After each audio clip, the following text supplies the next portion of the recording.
IPL cricket स्पर्धेमध्ये अहमदाबादच्या नरेंद्र मोदी स्टेडियमवरती सुरू असलेल्या सामन्यामध्ये गुजरात टायटन्सनं मुंबई इंडियन्ससमोर विजयासाठी 197 धावांचं लक्ष्य ठेवलं.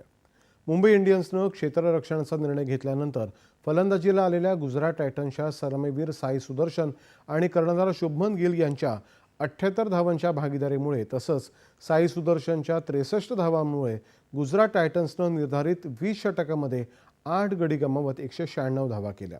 यामध्ये गिलच्या 38 आणि जॉश बटलरच्या 39 धावाही महत्त्वपूर्ण ठरल्या. मुंबई इंडियन्सकडून कर्णधार हार्दिक पांड्यानं सर्वाधिक म्हणजे 2 तर ट्रेंट बोल्ट, दीपक चहर, मुजीब रेहमान आणि सत्यनारायण राजू यांनी प्रत्येकी 1 गडी टिपला. मुंबई इंडियन्सच्या खेळाला सुरुवात झाली आहे आणि शेवटचं वृत्त हाती आलं तेव्हा मुंबई इंडियन्सच्या 2 षटकांमध्ये 1 बाद 25 धावा झाल्या होत्या.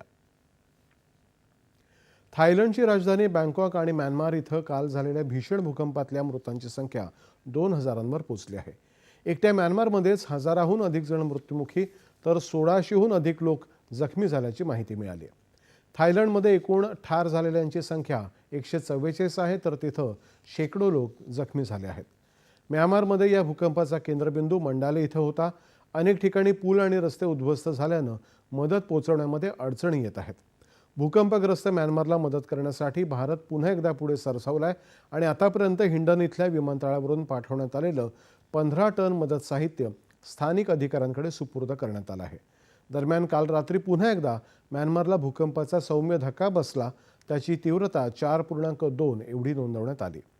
म्यानमारचे जनरल मिन ऑंग यांग यांच्याशी पंतप्रधान नरेंद्र मोदी यांनी दूरध्वनीवरून चर्चा करत भूकंपातल्या बळींविषयी संवेदना व्यक्त केली. भारताकडून सर्व प्रकारची मदत देण्याचं आश्वासनही पंतप्रधानांनी दिलं आहे.